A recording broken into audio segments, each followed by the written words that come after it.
The snow fell in thick curtains across the Ardennes forest out on the morning of December 22, 1944, but Sergeant Gideon Harwell barely noticed the cold anymore.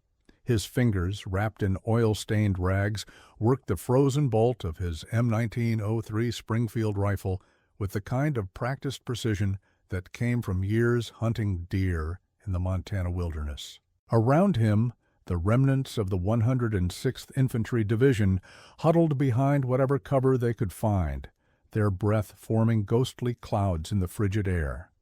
The Germans had them surrounded, their panzers grinding through the forest like mechanical predators, and headquarters had sent orders to hold position at all costs.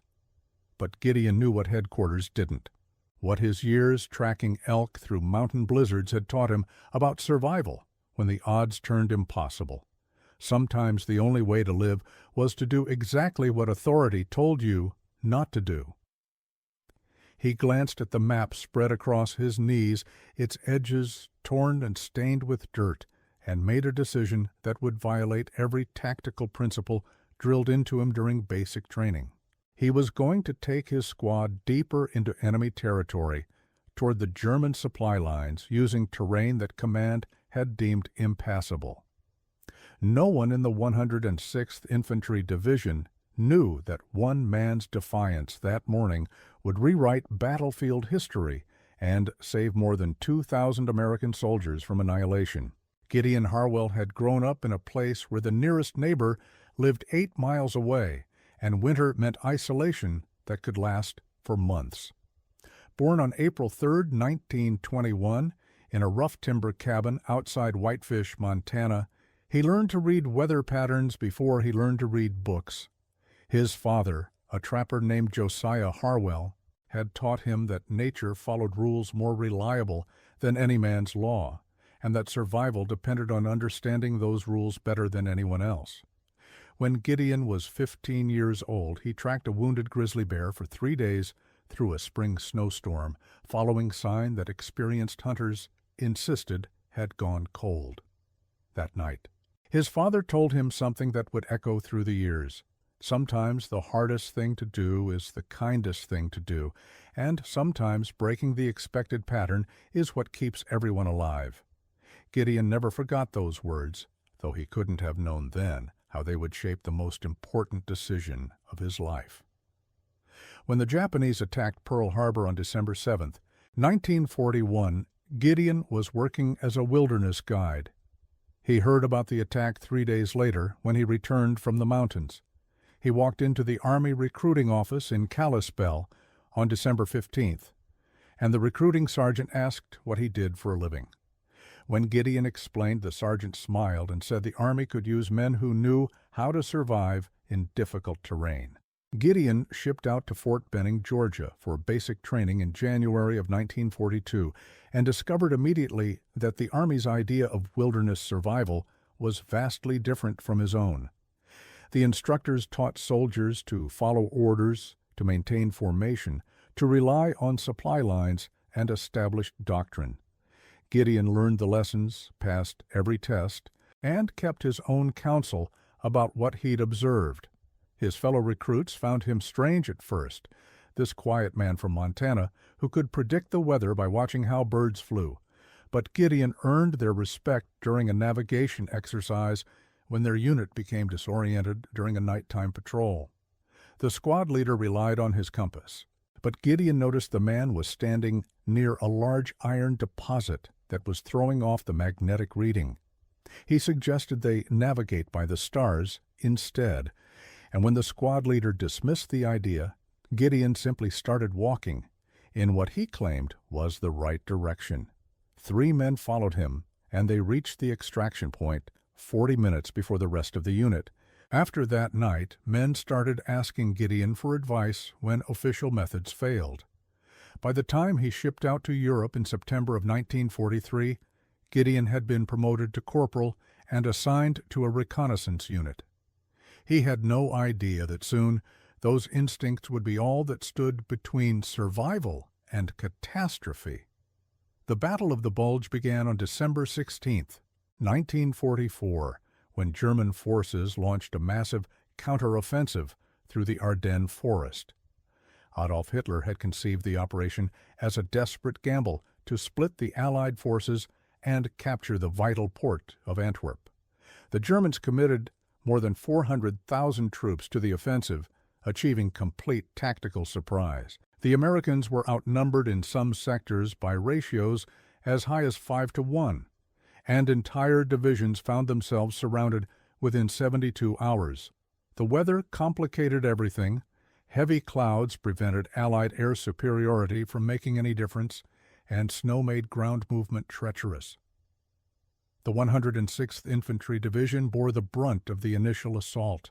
Within 3 days, 2 of its regiments were completely encircled in the Schnee-Eifel region, trapped without adequate ammunition, food, or medical supplies. By December 20th, 1944, the military situation had deteriorated into chaos. 2 regiments, comprising approximately 8,000 men, remained trapped. Ammunition was running critically low. Medical supplies had been exhausted. Food rations had been cut to 1 meal per day. The temperature had dropped to 15 degrees Fahrenheit. Headquarters issued orders for the surrounded units to hold their positions and await relief. But every officer in the pocket knew that relief might not come in time. The Germans were content to contain the pocket while their main forces pushed westward. Some officers began discussing the possibility of an organized breakout attempt, but headquarters explicitly forbade such action. The debate reflected a fundamental tension in military thinking, whether it was better to maintain unit cohesion or to risk everything on a desperate escape attempt. Sergeant Gideon Harwell, who had been promoted after his reconnaissance work, helped his company avoid a German ambush near Aachen, found himself increasingly frustrated by the orders coming from headquarters. He led a squad of 11 men, most from rural backgrounds similar to his own. His squad had been attached to Company K, 3rd Battalion, 422nd Regiment, dug in on the eastern edge of the pocket where German probing attacks came every few hours. Gideon spent his time studying the terrain, watching how German patrols moved, and thinking about the fundamental problem they faced. The Americans were trapped because they were trying to defend fixed positions against a mobile enemy. Every military instinct that headquarters possessed told them to consolidate, to create defensive perimeters, to wait for relief. But Gideon's hunting instincts told him something different. When you're the prey, you don't survive by waiting in your den for the predator to leave. You survive by becoming something the predator doesn't expect. He began documenting German patrol patterns and identifying gaps in their encirclement. His squad members noticed what he was doing, and one of them, a farm boy from Nebraska named Micah Drummond, asked if he was planning something that would get them court-martialed. Gideon explained that he'd been studying the German positions and had noticed something important. The enemy was concentrating their forces on obvious routes where they expected American breakout attempts. But there was a route nobody was watching, a series of ravines and dense forest patches to the southeast that connected to a mountain pass the Germans apparently considered too difficult to traverse in winter.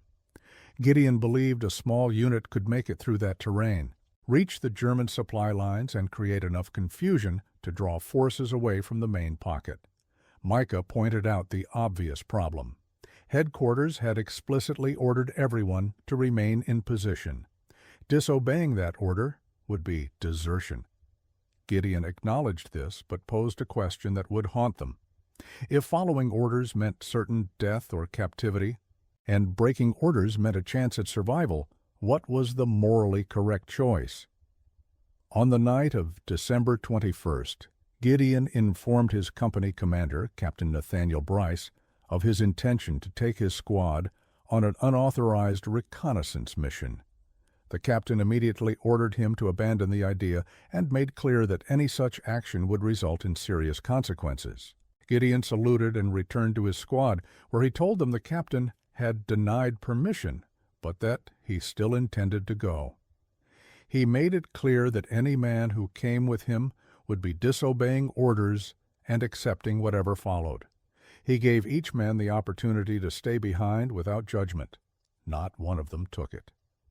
Private First Class Leander Cole, a logger from Oregon, asked if he truly believed they could succeed.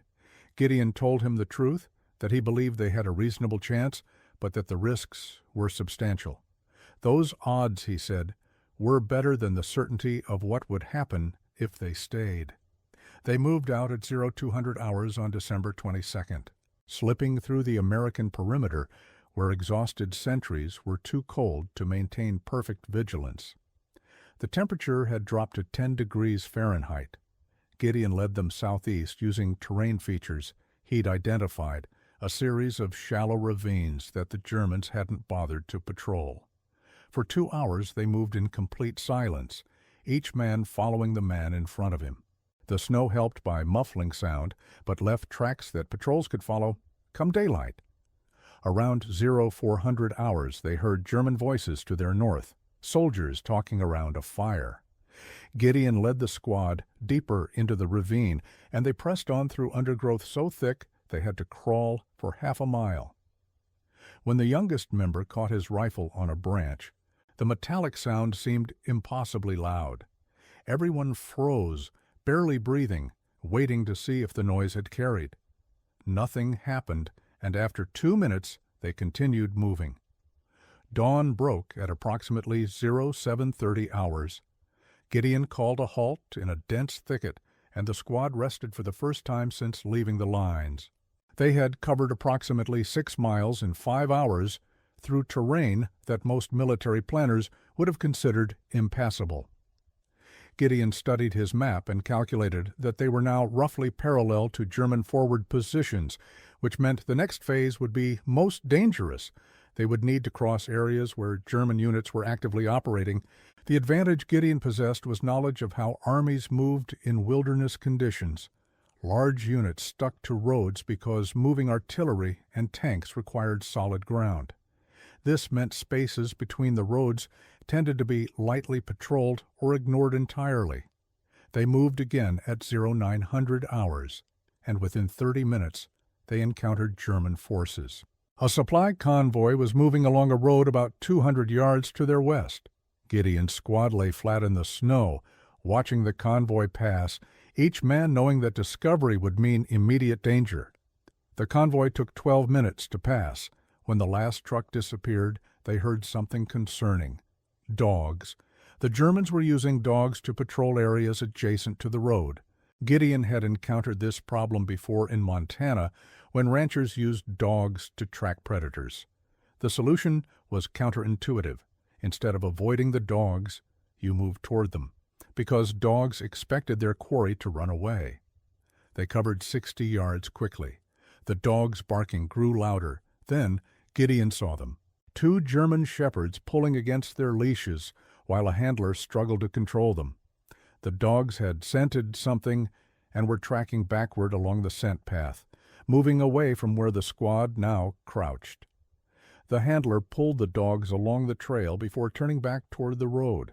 The squad waited 15 minutes before moving again, and this time Gideon led them to a frozen stream. Walking in the stream would be extremely uncomfortable, but would eliminate their scent trail. They waded through ankle-deep ice water for half a mile, their boots frozen solid and their feet numb. But they were safe, and they had penetrated deeper into German territory than any American unit in this sector had managed. By midday, Gideon's squad had reached a position approximately 2 miles behind the German forward lines. Gideon found an observation position on a hillside, offering clear views of a road junction below.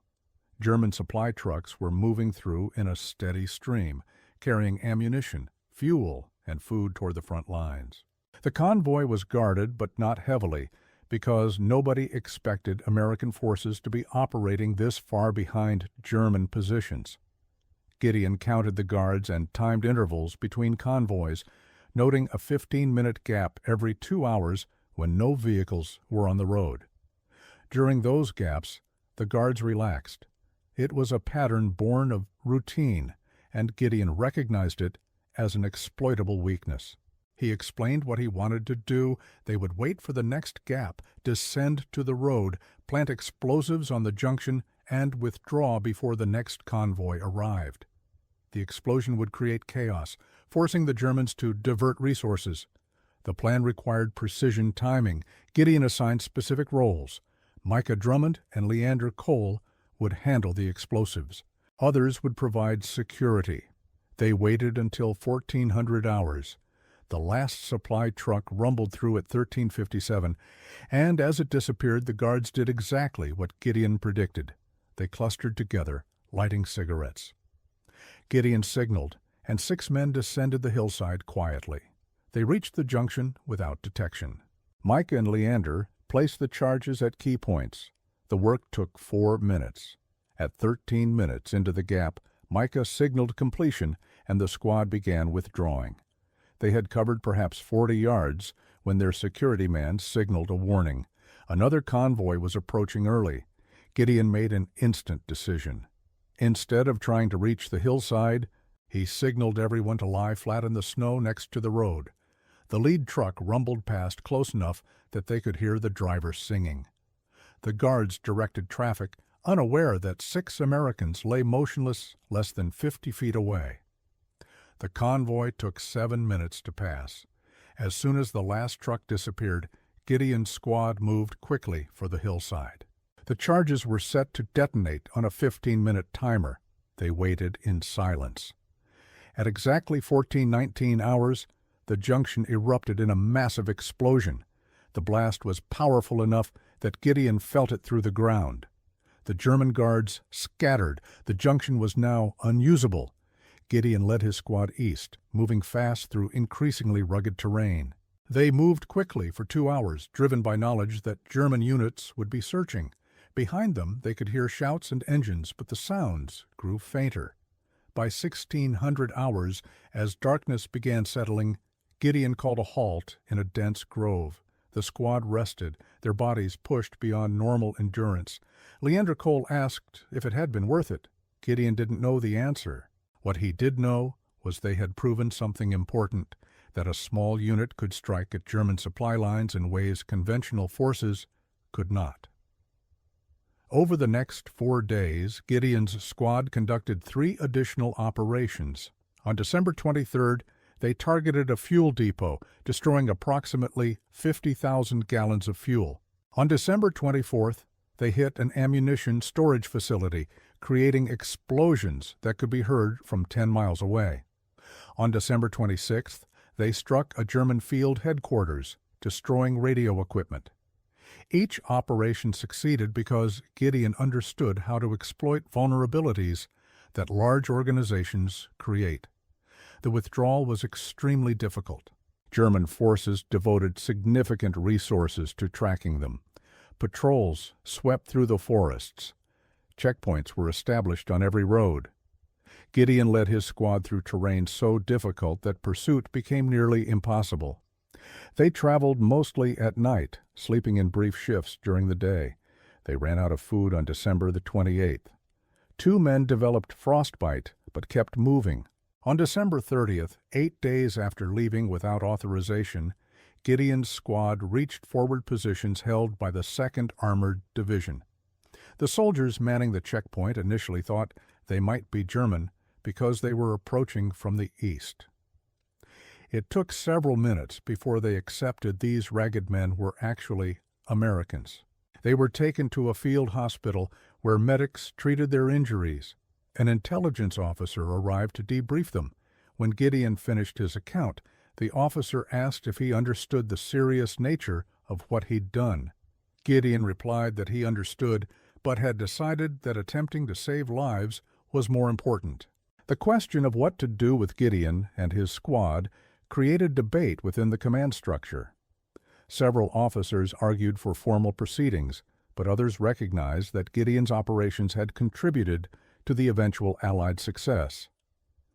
Intelligence confirmed that disruption to supply lines had forced German commanders to divert resources. General George Patton personally reviewed the case and decided they would not face proceedings, but neither would they receive official commendations. They would return to duty, and the affair would be classified. For decades, almost nobody knew what they had accomplished.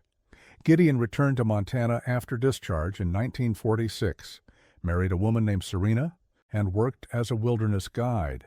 He rarely spoke about the war. His squad members returned to civilian lives, scattered across America, maintaining contact through letters, but never publicly discussing what they'd done. They were ordinary Americans carrying extraordinary memories they rarely shared.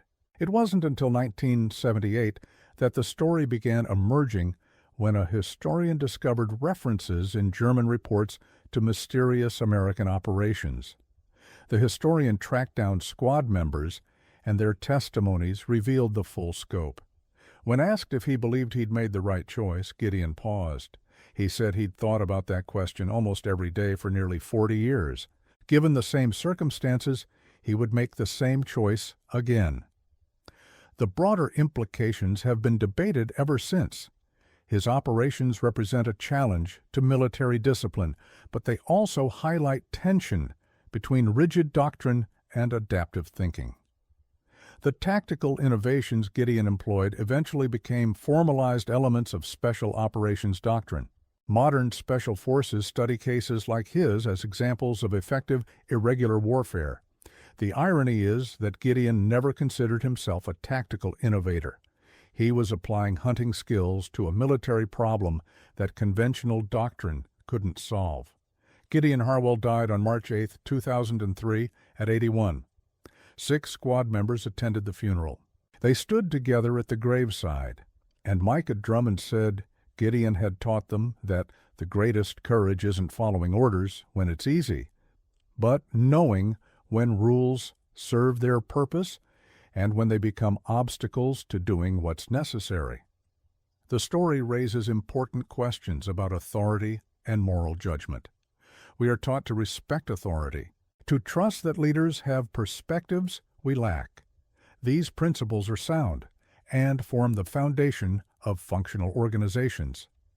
But Gideon's story reminds us that authority can be wrong, that orders can be based on incomplete information, and that individuals sometimes possess knowledge their superiors lack. The challenge is developing judgment to recognize those situations and courage to act despite risks. The mathematical reality of what they accomplished remains remarkable. 12 men disrupted German operations across a sector under enemy control. They destroyed a junction, eliminated 50,000 gallons of fuel, destroyed an ammunition facility, and disabled a headquarters. Conventional operations to achieve similar effects would have required multiple battalions, air support, and significant resources. Gideon's approach succeeded because it exploited asymmetries that conventional thinking overlooked. Today, more than 80 years later, Gideon's name is not widely known. He never received major decorations. His actions were classified for decades. But those who served with him, those who survived because of his operations, and professionals who study his tactics understand what he accomplished. Sometimes the most important contributions happen without fanfare. Gideon would have been comfortable with that. He never sought recognition, never wrote a memoir. He lived according to principles learned in Montana that you do what needs doing, that results matter more than recognition, and that the measure of a person is found in their actions when choices have consequences. The question his story poses is whether we would have the courage to make similar choices. Would you take action based on your assessment if you believed established procedures would lead to poor outcomes? Would you accept potential consequences of deviating from expectations? These aren't hypothetical questions for many in positions of responsibility. Situations arise where the safe choice is to follow procedures, but where better outcomes might be possible if someone is willing to deviate and accept risks. Gideon's story demonstrates that ordinary people are capable of extraordinary courage when circumstances demand it, and that independent thinking in service of a greater good represents the highest form of integrity.